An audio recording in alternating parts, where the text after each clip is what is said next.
ஹல்லேலூயா. இந்த நாளிலும் கூட தேவ ஆலோசனைக்காக தெரிந்து கொள்ளப்பட்ட வேத பகுதி மார்க்கு 10வது அதிகாரம். மார்க்கு 10வது அதிகாரம் 27வது வசனம். இயேசு அவர்களை பார்த்து, மனுஷரால் இது கூடாததுதான், தேவனால் இது கூடாதது அல்ல, தேவனாலே எல்லாம் கூடும் என்றார். இயேசு அவர்களை பார்த்து, மனுஷரால் இது கூடாதது தான், தேவனால் இது கூடாதது அல்ல, தேவனாலே எல்லாம் கூடும் என்றார். இந்த வசனம் நமக்கு நல்லாவே தெரியும். சண்டே கிளாஸில் நம்ம மனப்பாடமாக அநேக நேரங்களில் சொல்லி கொடுக்குற வசனம். ஏன்னா 3 வார்த்தைகள் இருக்கிறதுனால பிள்ளைங்க எளிதாக பிடிச்சிப்பாங்க அப்படின்னு சொல்லிட்டு இந்த வசனத்தை அதிகமாக சொல்லி தருவோம். ஆனால் இதை எந்த அளவுக்கு விசுவாசிக்கிறோம்? நம்முடைய வாழ்க்கையில் ஒரு சில இக்கட்டான சூழ்நிலைகள் வரும்பொழுது நம்முடைய விசுவாசம் எந்த அளவுக்கு இருக்குது?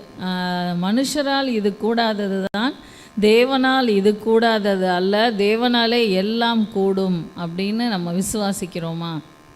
நம்முடைய தனிப்பட்ட வாழ்க்கையில் வருகிற ஒவ்வொரு காரியங்கள்லேயும் நம்முடைய விசுவாசம் எந்த அளவுக்கு இருக்குது அப்படின்னு ஆராய்ச்சி பண்ணி பார்க்க வேண்டியது அவசியம். ஏன்னா நமக்கு பேரே விசுவாசிகள் தான். ஆண்டவரை விசுவாசிக்கிறதுனால விசுவாசிகள் அப்படின்ற பேர் மட்டும் இல்லை, ஒரு குறிப்பிட்ட சூழ்நிலையிலையும் கூட நம்ம என்ன பண்ணணும்? ஆண்டவரை விசுவாசிக்கிறவர்களாக, தேவனால் எல்லாம் கூடும் என்று விசுவாசிக்கிறவர்களாக நம்ம இருக்கணும். அதனால தான் இந்த வார்த்தை, இந்த வேத வசனம் இப்படியாக சொல்லுகிறது.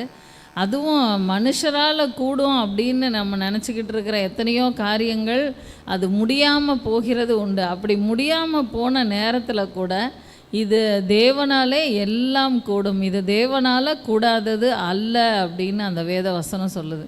அப்போ தேவனால் முடியாத ஒரு காரியம் அப்படின்னு ஏதாவது இருக்கா அப்படின்னா இல்லவே இல்லை. அப்போ நம்ம அதிகமாக தேவனை விசுவாசிக்க வேண்டியது அவசியம். நம்முடைய விசுவாசமே உலகத்தை ஜெயிக்கிற ஜெயம் என்று வேதவசனம் சொல்லுகிறது. ஆனால் நம்முடைய சூழ்நிலைகளில் நமக்கு சோர்வு வருகிறது, சகஜம்தான். எத்தனையோ நிலைமைகளில் நம்மளால் முடியாது இதுக்கு மேலே அப்படின்னு நம்ம ஒரு நெருக்கத்துக்குள்ளே போகும்போது நம்ம உடைந்து போகிறது சகஜம்தான். ஆனால் தேவனுடைய சமூகத்தை நம்ம பற்றி கொள்ளும் பொழுது, அதை விட்டு விலகாதபடி தேவனாலே எல்லாம் கூடும் என்று விசுவாசிக்கும் பொழுது தேவன் நமக்காக பெரிய காரியங்களை செய்கிறவராக இருக்கிறார். இதை குறித்து வேதத்திலிருந்து ஒரு சம்பவத்தை நம்ம பார்ப்போம். 2 நாளாகமம் எடுத்துக்கொள்ளுவோம். 2 நாளாகமம் 32வது அதிகாரம் அப்படின்னாலே நமக்கு நல்லாவே தெரியும். எசேக்கியா ராஜாவை குறித்து தான் அந்த வேத பகுதியில் நம்ம பார்ப்போம். அதாவது எசேக்கியா ராஜா ஆண்டவருக்கு பிரியமாக ஜீவிக்கிறது மட்டும் இல்லை, அவனுடைய வாழ்க்கையில் ஆண்டவருக்கு பிரியமில்லாதது எது அப்படின்னு பார்த்து அவன் அந்த தேசத்தை விட்டு அகற்றி போடுறத நம்ம பார்க்க முடியுது. அப்படியாக அவன் ஆண்டவருடைய சமூகத்தில் எவ்வளவோ பிரியமாக ஜீவிக்கணுன்ட்டு அவன் முயற்சி பண்ணி அந்த காரியங்களை செய்கிறான். அப்படி அவன் ஆவிக்குரிய ஜீவியத்தில் முன்னேறும்போது பார்த்திங்கன்னா அவனுக்கு வருகிற நெருக்கம், அந்த இடத்துல அந்த அசீரியா ராஜா வரும்போது அவன் அந்த இடத்துல நிற்க முடியாத அளவுக்கு அவனுக்கு பிரச்சனைகள், போராட்டங்கள் அதிகமாக ஆகுது. அப்படி ஆகும் பொழுது அவன் எந்த மனுஷர்களையும் தனக்காக கூலி பொருத்தி கொள்ளலை, யாரையும் அக்கம் பக்கத்தில் இருக்கிற அந்த நாட்டாரையும் அவன் சப்போர்ட்டுக்காக கூப்பிடல. அவன் தேவ சமூகத்திற்கு நேராக தான் அவன் ஓடுறத நம்ம பார்க்க முடியுது. அந்த நிருபம் வரும்போது கூட யாருமே நம்ம அப்படி ஒரு லிட்ரலாக அப்படி செய்வாங்க அப்படின்னு சொல்ல முடியாது. அதை கொண்டு போய் தேவ சமூகத்தில் விரித்து, ஆண்டவரே பாருங்க அப்படின்னு சொல்லி ஒப்பு கொடுத்து அந்த சூழ்நிலைகள் எல்லாவற்றையும் தேவ சமூகத்தில் ஒப்பு கொடுக்குறான். அவன் அப்படி செய்யும் பொழுது அவனுக்காக தேவன் செய்த காரியம் என்ன அப்படின்னு பார்த்தோன்னா 32வது அதிகாரம் எடுத்துக்கொள்ளுங்க. 2 நாளாகமம் 32வது அதிகாரம் 21வது வசனம். அப்பொழுது கர்த்தர் ஒரு தூதனை அனுப்பினார். அவன் அசீரியருடைய ராஜாவின் பாளையத்தில் உள்ள சகல பராக்கிரமசாலிகளையும் தலைவரையும் சேனாபதிகளையும் அதம் பண்ணினான். அப்படியே சனகரிப் செத்த முகமாய் தன் தேசத்திற்கு திரும்பினான். அங்கே அவன் தன் தேவனுடைய கோவிலுக்குள் பிரவேசிக்கிற போது அவனுடைய கர்ப்ப பிறப்பான சிலர் அவனை பட்டயத்தால் வெட்டி போட்டார்கள். அதாவது அவன் அந்த அளவுக்கு தேவ சமூகத்தை நெருங்கி கிட்டி சேர சேர சேர பார்த்திங்கன்னா ஆண்டவர் அந்த இடத்துல என்ன பண்ணுறாருன்னா, எந்த மனுஷருடைய உதவியையும் அவன் நாடாதபடிக்கு தேவனையே மட்டும் சார்ந்து கொண்டு அவன் இருக்கும்பொழுது ஆண்டவர் அவனுக்காக தூதனை அனுப்புகிறார். அதுதான் இந்த முதல் வார்த்தையில் நம்ம பார்க்குறோம். அப்பொழுது கர்த்தர் ஒரு தூதனை அனுப்பினார். ஒரு தூதனை தானே அனுப்புகிறாரு, அதனால் என்ன நடந்துரும் அப்படின்னு நம்முடைய பார்வைக்கு அது தோன்றினாலும், அந்த ஒரு தூதன் அவ்வளோ பேர் அந்த பாளையத்தில், அந்த அசிரியருடைய ராஜாவின் பாளையத்தில் உள்ள சகல பராக்கிரமசாலிகளையும் தலைவரையும் சேனாபதிகளையும் அதம் பண்ணினான் அப்படின்னு சொல்லப்பட்டிருக்கு. அப்போ ஒரு தூதன் எசேக்கியா ராஜாவுக்காக இறங்கி தேவனால் அனுப்பப்பட்ட தூதன் அந்த இடத்துல அவ்வளோ ஒரு பெரிய காரியத்தை, பெரிய ரட்சிப்பை நடப்பிக்கிறத நம்ம பார்க்க முடியுது. அப்படியே அந்த சனகரிப்பு செத்த முகமாய் திரும்பினான் அப்படின்னு சொல்லப்பட்டிருக்கு. அதாவது வரும்போது அப்படி ஒரு ஆணவத்தோட அகங்காரத்தோட கொக்கரித்துட்டு வந்த அந்த அசீரிய ராஜா அவன் செத்த முகமாய் திரும்பக்கூடிய அளவுக்கு தேவன் காரியங்களை மாற்றினார். அது மாத்திரம் அல்ல, அவனுடைய கர்ப்ப பிறப்பான சிலரை என்ன பண்ணுறாங்க, அவனை பட்டயத்தால் கொன்று போட்டார்கள் அப்படின்னு சொல்லி தொடர்ந்து அந்த வேத பகுதியில் நம்ம பார்க்குறோம். அப்போது தேவ பிள்ளைகளுக்கு விரோதமாக எழும்புகிறவர்களுடைய முடிவு என்ன அப்படின்னு பார்க்கும்போது அது இதுதான். அதனால் தேவ பிள்ளைகளுக்கு விரோதமாக, விசேஷமாக நமக்கு விரோதமாக ஒரு கூட்டம் எழும்பி அவங்க கொக்கரித்து அந்த மாதிரி காரியங்களை செய்கிறாங்க அப்படின்றத பார்க்கும் பொழுது நம்ம தேவ சமூகத்தில் அவங்களுக்காக விண்ணப்பம் பண்ண வேண்டியது அவசியம். கண்டிப்பாக நமக்கு ஒரு வெறுப்பு இருக்கும், என்ன இப்படி திருப்பி திருப்பி பண்ணுறாங்களே அப்படின்ற மாதிரிலாம் இருக்கும். ஆனால் அவங்களுடைய முடிவு என்ன, தேவன் ஒருவேளை அவங்களுக்கு விரோதமாக எழும்புனா அவங்களுக்கு என்ன ஆகும் அப்படின்றத நம்ம யோசித்து அவங்களுடைய ரட்சிப்புக்காகவும் நம்ம ஜெபிக்க வேண்டியது அவசியம். அப்படிப்பட்ட இந்த எசேக்கியா ராஜாவுடைய மகனை குறித்து பார்ப்போம். அதே தொடர்ந்து பார்த்திங்கன்னா 33வது அதிகாரத்தில் 1வது வசனத்தில் பார்க்குறோம். மனாசே ராஜாவாகிற போது 12 வயதாய் இருந்து 55 வருஷம் எருசலேமில் அரசாண்டான். கர்த்தர் இஸ்ரவேல் புத்திரருக்கு முன்பாக துரத்தின ஜாதிகளுடைய அருவருப்புகளின்படியே அவன் கர்த்தரின் பார்வைக்கு பொல்லாப்பானதை செய்தான். அதாவது எசேக்கியா ராஜா எந்த அளவுக்கு தேவனுக்கு பிரியமாக ஜீவிச்சாரோ, தேவனுக்கு பிரியமில்லாத காரியங்கள் எதுன்னு பார்த்து எப்படி தேசத்தை விட்டு அகற்றி போட்டாரோ அதுக்கு தலைகீழாக இந்த ராஜா இருக்கிறாரு. அதுவும் பார்த்திங்கன்னா 12 வயசில் ராஜாவாகிறார். 12 வயசில் அந்த அளவுக்கு உலகம் தெரியுமா அப்படின்னா நம்ம வேதத்தில் பார்க்குறோம். 7 வயசில் ராஜாவானவங்க இருக்கிறாங்க, 8 வயசில் ராஜாவானவங்க இருக்கிறாங்க.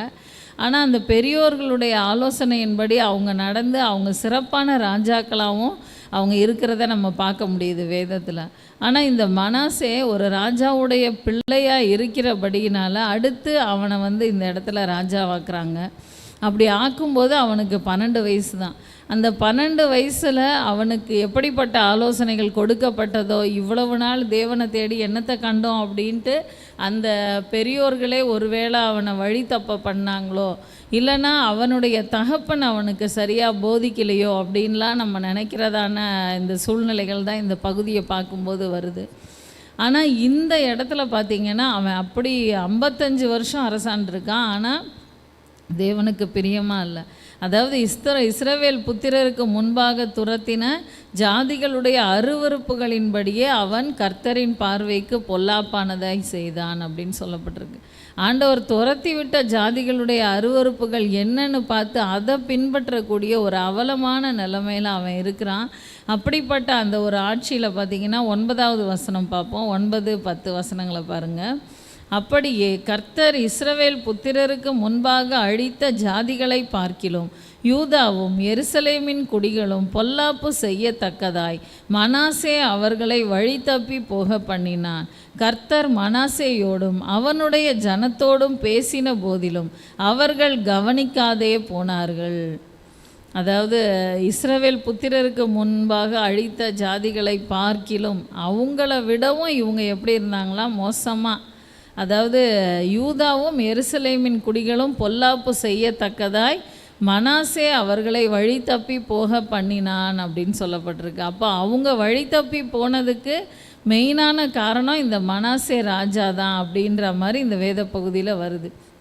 இன்னொன்று, அந்த ஜாதிகளை விடவும் இவங்க மோசமாக ஆண்டவரை விட்டு தூரமாக போய் அருவருப்பான காரியங்களை நடப்பிச்சாங்க.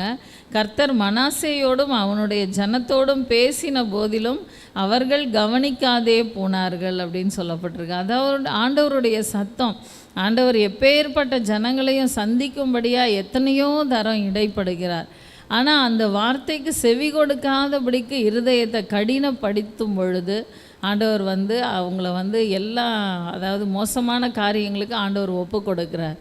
இந்த மனாசையுடைய வாழ்க்கையிலையும் அப்படி தான். எத்தனையோ தடவை ஆண்டவர் பேசி பேசி பார்க்குறாரு, ஆனால் அவர்கள் கவனிக்காதே போனார்கள் அப்படின்னு சொல்லப்பட்டிருக்கு. அப்படி கவனிக்காத அவங்களுடைய காரியங்கள்லேயே எல்லாம் சுமூகமாக இருக்கும் பொழுது ரொம்ப ஒரு திமிரா அவங்களுடைய அந்த விக்கிரக ஆராதனையின் காரியங்கள், அருவருப்பான காரியங்கள்லேயே அவங்க மூழ்கி போகிறாங்க. அப்படிப்பட்ட நேரத்தில் பாருங்கள் என்ன நடக்குது அப்படின்னா, 11வது வசனம், ஆகையால் கர்த்தர் அசீரியா ராஜாவின் சேனாபதிகளை அவர்கள் மேல் வரப்பண்ணினார். அவர்கள் மனாசேயை முட்செடிகளில் பிடித்து 2 வெண்கல சங்கிலியால் அவனை கட்டி பாபிலோனுக்கு கொண்டு போனார்கள். அதாவது அவன் ஆண்டவருடைய அந்த சத்தத்தை கவனிக்காமல் போனதுக்கு ஒரு முடிவு என்ன அப்படின்னா, இப்படிப்பட்ட ஒரு மோசமான ஒரு நிலைமை தான்.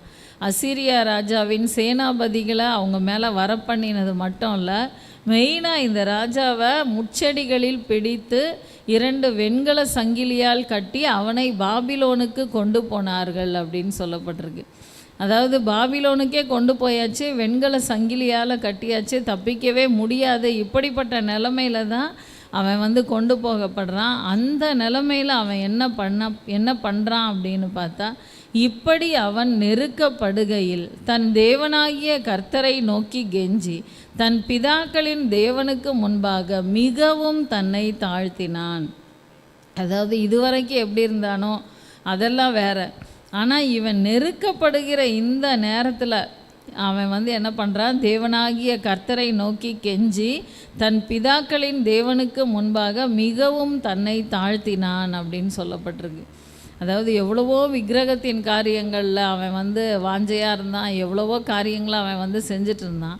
அதெல்லாம் கண்டிப்பாக கூப்பிட்டு பார்த்துருப்பான். அதெல்லாம் தப்புவிக்கலைன்ற அந்த பட்சத்தில் இனிமேல் எந்த மனுஷராலையும் கூட இது கூடாது, நம்மளை தப்புவிக்க முடியாது அப்படின்ற ஒரு நிலைமை அவனுக்கு வரும் பொழுது, அந்த இடத்துல அந்த நெருக்கத்தில் அவன் என்ன பண்ணுறான், தேவனாகிய கர்த்தரை நோக்கி கெஞ்சி தன் பிதாக்களின் தேவனுக்கு முன்பாக மிகவும் தன்னை தாழ்த்தினான் அப்படின்னு சொல்லப்பட்டிருக்கு. ஆண்டவருடைய சமூகத்தில் மிகவும் தன்னை தாழ்த்தி அவன் ஜெபிக்கும் பொழுது உடனே ஆண்டவர் பண்ணுற அந்த ஒரு காரியத்தை பாருங்கள். 13வது வசனம், அவரை நோக்கி அவன் விண்ணப்பம் பண்ணி கொண்டிருக்கிற போது அவர் அவன் கெஞ்சுதலுக்கு இறங்கி அவன் ஜெபத்தை கேட்டு அவனை திரும்ப எருசலேமில் உள்ள தன் தேவனுடைய ராஜ்யத்திற்கு வர பண்ணினார். கர்த்தரே தேவன் என்று அப்பொழுது மனாசே அறிந்தான். அதாவது அவனுடைய கெஞ்சுதலுக்கு இறங்கி அவனுடைய ஜெபத்தை கேட்டு ஆண்டவர் என்ன பண்ணுறார், திரும்ப எருசலேமுக்கு அவனுடைய ராஜ்யத்துக்கே அவன் வரக்கூடிய அளவுக்கு ஆண்டவர் அற்புதம் செய்கிறாரு. கர்த்தரே தேவன் என்று அப்பொழுது மனாசே அறிந்தான் அப்படின்னு சொல்லப்பட்டிருக்கு. அதாவது இந்த சூழ்நிலையில் எந்த மனுஷரும் விடுவிக்க முடியாது, எந்த ராஜாக்கள் வந்தாலும் நம்ம தப்புவிக்க முடியாது, இவ்வளோ பெரிய ராஜாக்கு முன்னாடி அப்படின்னு ஒரு நெருக்கமான நிலைமை வரும்போது அவன் தேவனை நோக்கி கெஞ்சும் பொழுது தேவன் அவனுக்கு அற்புதமான அந்த விடுதலையை கட்டளையிட்டார். ஒரு சம்பவத்தையும் நம்ம பார்த்து இந்த வேத பகுதியை நிறைவு செய்வோம். டாக்டர் மார்க் அப்படின்ற ஒருத்தர் கேன்சர் அந்த வியாதியில் ஒரு நல்ல ஸ்கில்லான ஒரு டாக்டராக இருக்கார். அவருக்கு ஒரு அவார்டு கொடுக்கும்படியாக வேறு ஒரு தேசத்துலேருந்து ஒரு அழைப்பு வருது. அப்போ அவர் ஃப்ளைட்டு புக் பண்ணுறாரு. அந்த இடத்துக்கு போகும்படியாக அந்த குறித்த நாளில் அவர் அந்த ஃப்ளைட்டில் போகிறாரு. ஆனால் அந்த ஃப்ளைட்டு பழுதாகி கொஞ்சம் பக்கத்துலையா போய் ஒரு இடத்துல அது நின்று தரையிறக்கப்பட்டுருது. அதனால் அவங்களுக்கு அது தொடர்ந்து பயணிக்க முடியாது இப்போது அப்படின்ற சூழ்நிலை வரும் பொழுது அவருக்கு என்ன பண்ணனே தெரில, எப்படி போகிறது, எப்படி அந்த அவார்டை வாங்கிறது அப்படின்னு ஒரு நெருக்கமான அந்த நிலைமையில் அவர் என்ன பண்ணுறது அப்படின்னு சொல்லிட்டு அங்கே போய் ஏர்போர்ட்டில் உள்ள அதிகாரிகள்கிட்ட பேசும் பொழுது இந்த காரியங்களை சொல்லும் பொழுது அப்போனா ஒரு வாடகைக்கு ஒரு கார் வேணால் உங்களுக்கு நாங்கள் அரேஞ்ச் பண்ணி தரோம், ஆனால் அந்த காரை நீங்கள் தான் ஓட்டிகிட்டு போக வேண்டியிருக்கும், ஏன்னா நீங்கள் சொல்கிற தூரம் அதிகமாக இருக்குது அப்படின்ற மாதிரி சொல்லும்போது, சரி எனக்கு கார் ஓட்ட தெரியும்னு சொல்லிவிட்டு அவர் அந்த காரை வாடகைக்கு எடுத்துக்கிட்டு ஓட்டிகிட்டு போகிறார். அப்படி போகும்பொழுது அதிகமான தூரம் அப்படின்றதுனால போகும்பொழுது எங்கேயோ அவர் வழி தப்பிடுறாரு. அவருக்கே அது தெரியல. கிட்டத்தட்ட 2 மணி நேரம் ட்ராவலுக்கு அப்புறமா தான் அவர் கண்டுபிடிக்கிறாரு, வேறு ஒரு ரூட்டில் வந்துட்டோம், எங்கேயோ ஒரு ரொம்ப ஒதுக்குப்புறமான ஒரு பகுதிக்கு நம்ம வந்துட்டோம் அப்படின்றத அவர் கண்டுபிடிக்கிறாரு. ரொம்பவே டயர்டாயிடுறாரு. கடைசியில் வேறு வழி இல்லை, கொஞ்சம் ரெஸ்ட் எடுத்துகிட்டு நம்ம அடுத்து என்ன செய்யன்னு யோசிக்கலாம், ஏதாவது ஒரு விதத்தில் நம்ம காண்டாக்ட் பண்ண முடியுமான்னு பார்ப்போம் அப்படின்னு சொல்லிவிட்டு அவர் அந்த இடத்துல இருந்த ஒரு குடிசையை நோக்கி போகிறாரு. போகும்பொழுது அந்த குடிசையில் ஒரு அம்மா இருக்கிறாங்க, ஒரு பையன் இருக்கிறான்.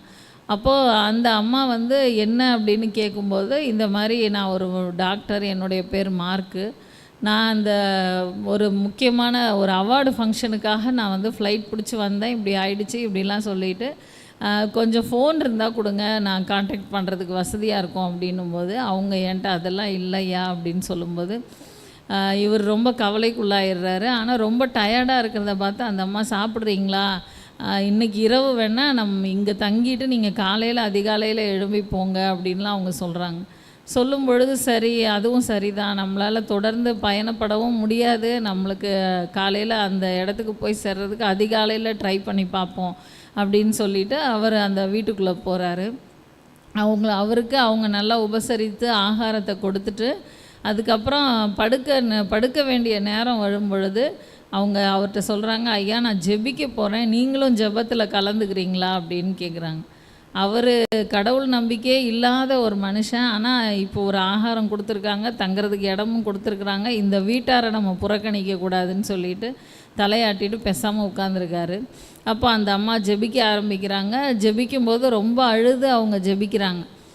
ஜெபித்து முடிக்கும்போது அவர் கேட்குறாரு, எதுக்காக இவ்வளோ அழுது ஜெபம் பண்ணுறீங்க, என்ன பிரச்சனை உங்கள் வாழ்க்கையில் அப்படின்னு சொல்லும்போது, அப்போ தன்னுடைய பிள்ளைக்கு, தன்னுடைய சிறு பிள்ளைக்கு ஒரு குறிப்பிட்ட ஒரு வியாதி இருக்கிறதாவும், அதை வியாதியை குணப்படுத்த ஒரு ஃபேமஸான ஒரு டாக்டர் இருக்கார், அவர் தான் அதுக்கு பண்ண முடியும், அவருடைய பேர் இது, அவர் வேறு தேசத்தில் இருக்கார், ஆனால் எனக்கு அதற்கு செலவழிக்கக்கூடிய திராணி இல்லை, ஆனால் நான் தேவனுடைய சமூகத்தில் தினம் ஜெபிச்சுக்கிட்டு இருக்கேன், ஆண்டவர் என்னை கைவிட மாட்டார்ன்ற நம்பிக்கை மட்டும் எனக்கு இருக்குது, என்னுடைய ஜெபத்துக்கு ஆண்டவர் பதில் கொடுப்பார் அப்படின்னு விசுவாசத்தோடு அந்த சகோதரி சொன்னப்போ அவர் ரொம்பவே ஆச்சரியப்பட்டு போனார். ஏன்னா அவருக்கு கடவுள் நம்பிக்கை இல்லை, ஆனால் எங்கேயோ இருக்கிற இந்த சகோதரி ஜெபிக்கிறதின் நிமித்தமாக தான் அந்த ஃப்ளைட்டு ரிப்பேர் ஆகிருக்கு.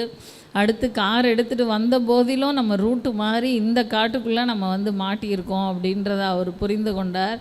அவர் தன்னுடைய முழு பெயரையும் சொல்லி, நான் தான் அந்த டாக்டர், நான் வந்து உங்கள் பிள்ளைக்கு என்ன வைத்தியம் பண்ணணுமோ அதற்கான எல்லா காரியங்களையும் நான் பொறுப்பெடுத்து கொள்கிறேன் அப்படின்னு சொல்லிட்டு அந்த காரியங்களை அவர் ஒழுங்கு செய்து அந்த அவார்டு ஃபங்க்ஷனுக்கும் அடுத்த நாள் போய் சேர்ந்தார் அப்படின்னு அந்த உண்மையான இந்த நிஜ சம்பவம் முடிவடையுது. அப்போ எங்கேயோ இருந்து ஒரு இடத்துல இருந்து ஜெபிக்கிற ஒரு ஜெபம் வந்து இவ்வளவு பெரிய அற்புதம், அதுவும் ஒன்று இல்லை 2 இல்லை, வரிசையாக தொடர்ந்தேர்ச்சியான எத்தனையோ சம்பவங்கள் நடந்து நேராக அந்த டாக்டரை அந்த வீட்டுக்கே கொண்டு வருது. ஆண்டவர் நினச்சா எதுவும் முடியும் அப்படின்றதுக்கு இந்த ஒரு நிஜமாக உண்மையாக நடந்த இந்த சம்பவம் ஒரு ஆதாரம். அதாவது மனுஷரால் இது கூடாதது தான், தேவனால் இது கூடாதது அல்ல, தேவனாலே எல்லாம் கூடும் அப்படின்னு சொல்லப்பட்டிருக்கு. இந்த இடத்துல நம்ம வேத பகுதியிலையும் பார்க்கும்போது பார்த்தோம், முடியவே முடியாது, அவ்வளோதான், நம்ம அடிமையாக போக வேண்டியது தான் அப்படின்ற நேரத்தில் அவன் ஜெபிச்ச ஜெபத்துக்கு கர்த்தர் இறங்கி பதில் கொடுத்து மறுபடியும் அவனுடைய ராஜ்யத்துக்கு திரும்பி வர பண்ணினார். அதே மாதிரி நம்முடைய வாழ்க்கையில் கூட சில நேரங்களில் நம்ம கர்த்தரை விட்டு தூரமாக போயிருக்கலாம். அப்படி போயிருக்கிற அந்த சூழ்நிலைகளில் கூட நம்ம தேவனை நோக்கி கெஞ்சி நம்ம ஜெபிக்கும் பொழுது தேவன் நம்மை கைவிடவே மாட்டார். எப்பேற்பட்ட சூழ்நிலையாக இருந்தாலும், மனுஷர்கள் முடியாது அப்படின்னு சொல்லக்கூடிய அந்த நிலைமையாக இருந்தாலும் சரி, தேவனால் எல்லாம் கூடும். அதனால் தேவனால் இது கூடாதது அல்ல, தேவனாலே எல்லாம் கூடும் என்று விசுவாசித்தவர்களாக நம்ம ஒவ்வொருத்தரும் கண்களை மூடுவோம், தலைகளை தாழ்த்துவோம். ஸ்தோத்திரம் அப்பா, வியானவரே உம்மை துதிக்கிறோம் ராஜா. அப்பா உமக்கு நன்றி செலுத்துகிறோம் அப்பா. தேவனே, உம்மை நோக்கி பார்க்கிறோம் அப்பா. பரிசுத்த ஆவியானவரே, உம்முடைய சமூகத்தில் அப்பா நாங்கள் கெஞ்சி நிற்கிறோம் அப்பா. அப்பா, இந்த காலை வேளையில் அப்பா உம்முடைய சமூகத்தை விட்டு ஒருவேளை தூரமாய் போன அப்பா ஒவ்வொருவரையும் கூட உம்முடைய சமூகத்தில் நினைவு கூறுகிறோம் அப்பா. அவர்களுடைய நெருக்கத்தின் நேரங்களிலே அப்பா நீங்கள் அவங்களோடு கூட இடைப்படுங்க ராஜா.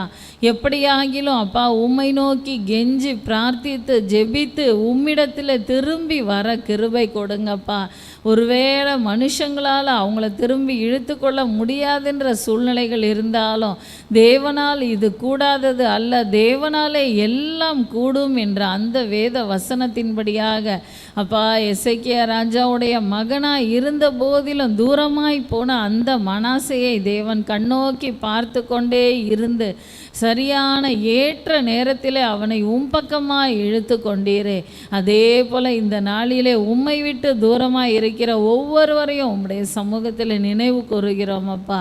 ஆவியானவரே, இழுத்து கொள்ளுங்க. எந்த விதத்திலும் உம்மை விட்டு தூரமாய் போகாதபடி தேவன் பொறுப்பெடுத்து கொள்ளுங்கப்பா. ஆவியானவரே அப்பா, தேவனாலே எல்லாம் கூடும் என்று வாசித்து அப்படியே விட்டு விட்டு போகிறவர்களாக அல்ல தகப்பனே, வேத வசனங்களை விசுவாசிக்கத்தக்க இருதயத்தை எங்கள் ஒவ்வொருவருக்கும் கட்டளையிடுங்கப்பா. எங்களுடைய வாழ்க்கையிலே வேத வசனத்தை அபியாசிக்க தேவன் கிருபை கொடுங்கப்பா. உம்முடைய கரங்களிலே சகலத்தையும் தாழ்த்துகிறோம், சகலத்தையும் அர்ப்பணிக்கிறோம். துதிக்கான மகிமையெல்லாம் உமக்கே செலுத்துகிறோம். இயேசுவின் மூலம் ஜெபிக்கிறோம் ஜீவனுள்ள எங்கள் நல்ல பிதாவே. ஆமேன், ஆமேன். என் ஆத்துமாவே கர்த்தரை ஸ்தோத்திரி, என் முழு உள்ளமே அவருடைய பரிசுத்த நாமத்தை ஸ்தோத்திரி. என் ஆத்துமாவே கர்த்தரை ஸ்தோத்திரி, கர்த்தர் செய்த சகல உபகாரங்களையும் மறவாதே. ஆமேன், ஆமேன். கர்த்தர் உங்களை ஆசீர்வதிப்பார். ஒவ்வொருவரும் வேதத்தை வாசித்து விட்டு இந்த இடத்தை விட்டு கடந்து செல்லுங்கள்.